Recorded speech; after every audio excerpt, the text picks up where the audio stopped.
C'était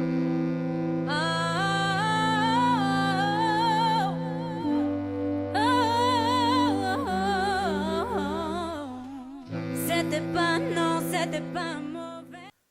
Et ben en fait, Mohamed, je l'avais levé ce matin-là pour aller à son travail. Et tout de suite derrière, dans l'heure qui suivait, les services de police ont téléphoné en appel masqué en disant nous avons Mohamed en garde à vue. Alors moi tout de suite je me suis dit qu'est-ce qu'il a fait Mohamed? Est-ce qu'il a eu un accident? Est-ce qu'il s'est passé quelque chose à son travail? Après tout de suite ils sont venus avec Mohamed menotté. Ils ont perquisitionné sa chambre. Puis dans la chambre déjà ça commençait à faire un peu du bruit et malmené. Donc après ils l'ont embarqué. Il s'est retrouvé en garde à vue. En fin d'après-midi, aux alentours de 6h du soir, 18h, ouais, mon mari me dit Malika, va vite à l'hôpital, Mohamed est aux urgences, en réanimation.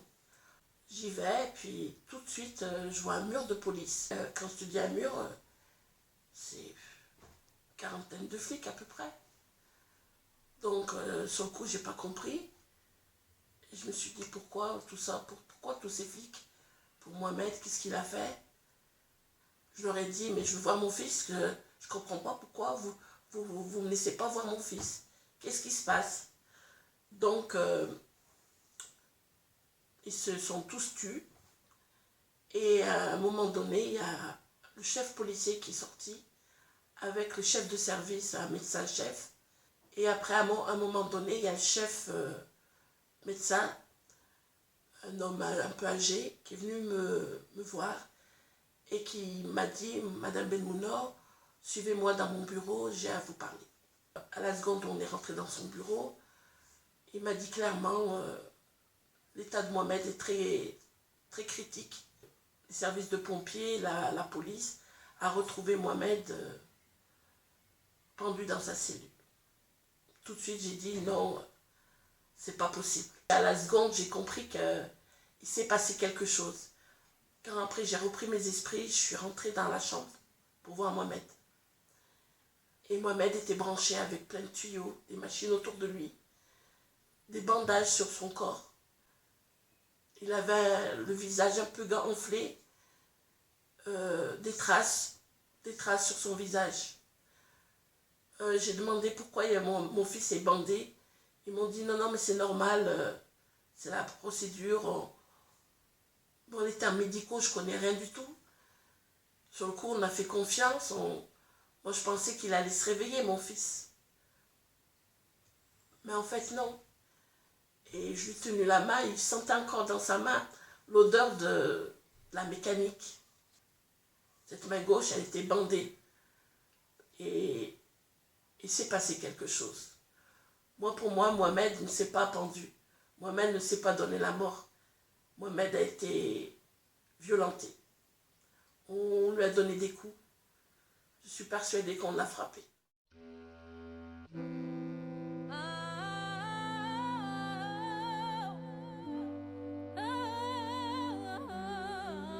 On avait l'espoir qu'il allait vivre, mais en fait, il était déjà mort, Mohamed. Donc, nous sommes rentrés à la maison, et pendant 2 jours et 2 nuits, il est resté encore branché, Mohamed. Mais son état cérébral était mort. On nous a convoqués à l'hôpital pour dire il n'y a pas d'espoir, nous allons débrancher Mohamed. Et quand on est rentré à la maison, il y avait la famille, les amis, les voisins, beaucoup de personnes qui sont venues présenter des condoléances. Et puis on a programmé aussi une grande veillée pour Mohamed. Tout de suite derrière aussi, on a fait une grande marche blanche en honneur de sa mémoire. Et puis tout ça s'est enchaîné, des émeutes, de la colère, la rage. Donc pendant 3 jours et 3 nuits, minimum, hein, il y a eu des émeutes dans le quartier, même dans la ville. Du feu de partout, l'hélicoptère qui tournait autour du bâtiment, comme si on était en état de guerre, une peur, tout le monde avait peur. Ils étaient en colère, les jeunes, parce qu'ils connaissaient Mohamed. Ils savent très bien que Mohamed ne s'est pas suicidé. Bien sûr que nous, la famille, on a porté plainte. Hein. On n'est pas d'accord à ce qu'ils disent. Les policiers, pour nous, c'est des menteurs. Ils ont menti. Donc Mohamed, même il aurait tous les moyens pour le faire, il ne l'aurait jamais fait. Il n'était pas suicidaire du tout, pas dépressif, pas malade du tout, en bonne santé. Puis il aimait la vie, Mohamed. Il aimait la musique, il aimait la famille, il aimait la vie tout court. Tout comme nous tous, la plupart des jeunes, tout ce qui... Il aimait les sorties, les voyages, les vacances. Il aimait beaucoup la mécanique. Bon, il n'aimait pas l'école par contre. Mais il aimait les filles. Il avait beaucoup de copains. Il aimait la bonne bouffe. Surtout mes lasagnes. Il les aimait beaucoup, mes lasagnes.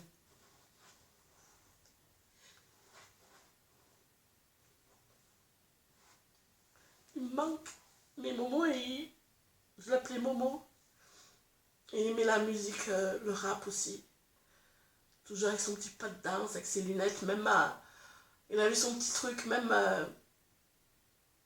en hiver, hein, il avait toujours ses lunettes de soleil, les Prada. Il aimait la sape aussi. Et voilà, Mohamed, à 2000%, je sais pas comment vous le prouvez qu'il aurait jamais mis fin à 6 jours, jamais de la vie. Et puis aussi, pourquoi je m'acharne de tout ça? J'ai une colère, j'ai une rage de tout ça parce que il est parti pour rien, c'est pas normal. Et en plus de ça, c'était pas sa première garde à vue, Mohamed. Il a déjà connu la prison. Parce qu'il a fait des bêtises aussi. Mais c'est un bon gars.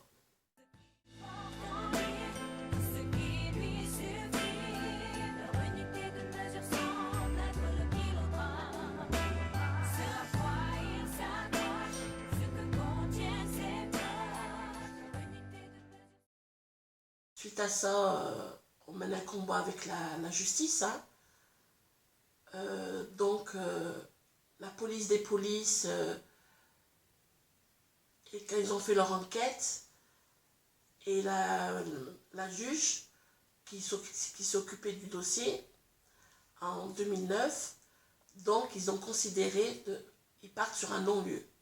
Pour eux, Mohamed s'est suicidé. Mais nous, la famille Benmouna, on voulait aller encore plus haut parce que ce n'est pas normal qu'on reste sur un non-lieu. Donc on est parti en cassation. Et la cassation, après sur la Cour européenne des droits de l'homme, au niveau du pénal, c'est fini. Donc ça reste sur un non-lieu. Ensuite, nous, on ne lâche pas. Parce que pour nous, Mohamed ne s'est pas suicidé. Donc on a visé avec les avocats sur la partie civile. Il n'est pas normal que Mohamed, dans les murs de l'État, donc la garde à vue, il y a eu ce drame. Et encore plus, on n'y croit pas du tout à la thèse du suicide. C'est pour ça qu'on continue le combat judiciaire. Je précise aussi au niveau de la reconstitution, nous, la famille, on n'a pas été avisés. Donc le 17 août, je précise pourquoi cette date, parce que c'est la date du départ qu'on a emmené notre fils pour l'enterrer en Algérie. Donc on n'était pas au courant du tout. Au niveau des avocats, on paye des avocats avec des sommes vraiment exigeantes. Mais on est obligé parce qu'on n'a pas le choix, c'est soit on accepte, soit on fait rien. Mais comme nous, on veut continuer le combat, donc on n'a pas le choix de prendre des avocats très coûteux. Mais aussi à la fois, au début, je ne vous cache pas, j'avais confiance aux avocats. Mais non, moi j'ai plus confiance. Pourquoi? Parce que ça a été tout de mèche, tout travaillé, tout... C'est pas normal. Il y a beaucoup de choses. J'ai plus confiance à la justice. Et puis concernant la mort de Mohamed en garde à vue. Ils ont dit la théorie de la police et de la justice que Mohamed aurait déchiré le matelas, ce fameux matelas de matière indéchirable, qu'il aurait creusé 2 trous dans ce mur en placo-plâtre, qu'il aurait gratté avec ses doigts, parce que dans les gardes à vue, ils enlèvent tout, hein, et que Mohamed, en 2 minutes, s'aurait même fait, avec ce lien, une fixation pour se pendre en position assise, les fesses au sol, dos au mur, les jambes allongées, et Mohamed, en 2 minutes, serait pendu. On l'aurait trouvé mort. Là, nous, on ne comprend pas. On ne comprend pas parce que c'est vraiment quasiment impossible.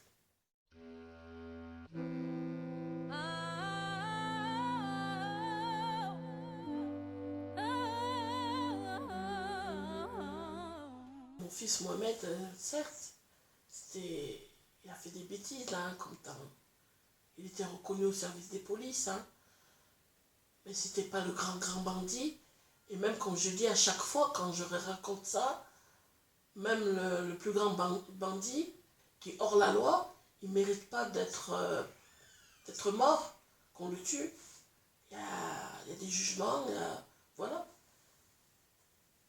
Mohamed, je me rappelle, il me disait toujours, maman, qu'est-ce qu'elle me veut la BAC? Un soir, il est venu énervé, il me dit, maman, j'en ai marre, toujours la BAC, elle me contrôle, ils me veulent quoi, je suis en règle. Et, et en plus, je t'ai pas dit, il m'appelle le crapaud. Toi, Ben Mouna, même pas Mohamed, toi, Ben Mouna, c'est comme un crapaud, tu tomberas dans nos filets. Mohamed, il en avait marre d'être contrôlé. Suite à tout ce qui s'est passé au décès de Mohamed, les émeutes, tout ça, nous, la famille Ben Mouna, on était très très visés. Les racistes, les policiers, on était même catalogués, visés. Et puis en plus de ça, on a reçu les lettres de menaces. Quand on est revenu d'Algérie, après l'enterrement, j'ouvre ma boîte aux lettres, menaces de mort, sale bougnoul, vous méritez que ça. Même pas de la compassion, tout. Pour eux, c'est un arabe qui est mort. On s'en fout. Et bien fait pour vous. Le message, c'était ça. Vous méritez que ça. Même quand j'ai demandé à déménager du bâtiment parce que je ne pouvais pas rester dans l'appartement, c'est comme si on nous a poussés. Partez de Firminy. Mais pour moi, c'est une injustice. Encore une double injustice. Et j'ai peur aussi pour mes enfants. Parce que chaque fois, suite à ça, on se faisait contrôler mes enfants. Il y en a un qui a dit, oh Ben Mouna, tu sais que c'est moi qui avais donné la clope à ton frère? Et plein de choses aussi, comme ça. Plein. Donc, mes enfants, ils ont subi. On est meurtris. Les pleurs on pleure tous les jours. Chacun pleure à sa manière. Et on a beaucoup subi et on subit encore maintenant. C'est trop dur. Il faut que je me bats. Je n'ai pas la baguette magique. Je sais que c'est comme je suis enfermée dans une cage à lion. Je sais que je ne veux pas gagner. Mais au moins, je peux dénoncer, dire comment c'est pas un cas isolé. Que Mohamed, parmi tant d'autres familles qui ont perdu un être cher par des violences policières ou des violences pénitentiaires, c'est pas un cas isolé. Et que, malgré tout, beaucoup de familles se battent pour la justice, pour ce qui s'est passé pour leur enfant, comme moi pour mon fils. Donc, je mène un combat difficile, avec une justice glaciale, que pour eux, c'est un numéro de dossier. On ne parle pas d'une personne, on parle d'un numéro de dossier. On parle Pour eux, c'est le matériel, c'est pas la valeur humaine. Que pour nous, les familles, on se bat parce que un être cher est parti. Et que notre vie, elle n'est plus pareille. On est détruit. On nous a tués avec Mohamed. Donc je mène mon combat. Alors quand je mène mon combat, je manifeste. J'ai monté mon groupe dans les réseaux sociaux. J'explique. J'ai rencontré d'autres familles aussi. On fait des partages. Mais en même temps, je fais des courriers, je vais voir des avocats, on paye des avocats, on écrit, on est toujours déçu après, mais on continue le combat. Quand on dit on continue le combat, c'est-à-dire, j'ai monté récemment mon comité. C'est un comité, c'est des filles qui m'aident à aller voir des avocats, à rédiger des lettres, à mettre en place telle et telle chose, tout ce qui est autour du combat pour Mohamed. Et ça, ce combat-là que je mène, c'est récemment. Parce qu'au début, j'étais moi, Malika, j'attendais chez moi que la justice, un beau matin, va m'écrire en me disant, ben voilà, votre dossier, on a des bonnes nouvelles. Mais non, j'ai fait fausse route là-dessus. Donc depuis 2018 exactement, je mène un combat acharné.